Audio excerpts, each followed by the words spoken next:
Joshua Bachner. I'm a partner with Mandelbaum Barrett, where I chair the Cannabis and Psychedelics Practice Group, and I'm a member of the Litigation and Bankruptcy Practice Groups. I've been in the cannabis space in particular for about 6 or 7 years.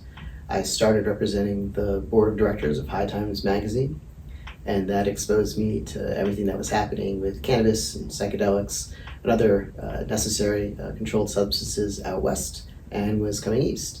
And with that in mind, I've participated on the East Coast during that time, trying to legalize, decriminalize, and otherwise launch lawful cannabis and now psychedelic businesses on the East Coast. The first thing we did to bring things to the East Coast is host a symposium at the New Jersey Performing Arts Center. We're actually coming up on our 6th anniversary of that event this coming January. We initially expected around 200 people to attend, and were blown away when we had over 1,000 people, and hosted the event in the Victoria Theater at the Performing Arts Center.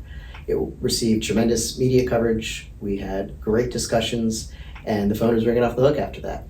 People were very excited for Governor Murphy's potential to be elected at that point, his promise to legalize cannabis in the state of New Jersey within his first 100 days, and what we expected was going to happen across the Hudson in New York. And while delayed, has come to fruition. So from there, it was really off to the races. When looking back at the history of cannabis in particular, why it's a controlled one, Schedule I narcotic on the Controlled Substances Act, it really is without any legitimate basis.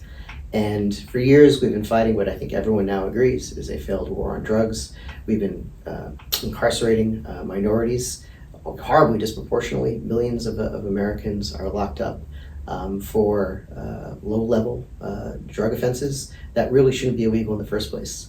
And in fact, if you look back, the whole reason cannabis was illegal dates back to 1939. A gentleman by the name, and I use the term gentleman loosely, by the name of Harry Aslinger, who frankly was a known racist and promoted horrible things about African-American use of cannabis and lies. And he very much wanted to target that demographic and did so through a tax act that made cannabis illegal back then. You fast forward about 30 years and you get to the Nixon administration. And the Nixon administration, and there's recordings of this, of course, had two enemies that it wanted to target by ensuring that cannabis would be a Schedule I narcotic: hippies and minorities. And so President Nixon actually had a Republican governor of Pennsylvania conduct a report into whether cannabis did in fact cause any sort of risk to the general public, one way or the other.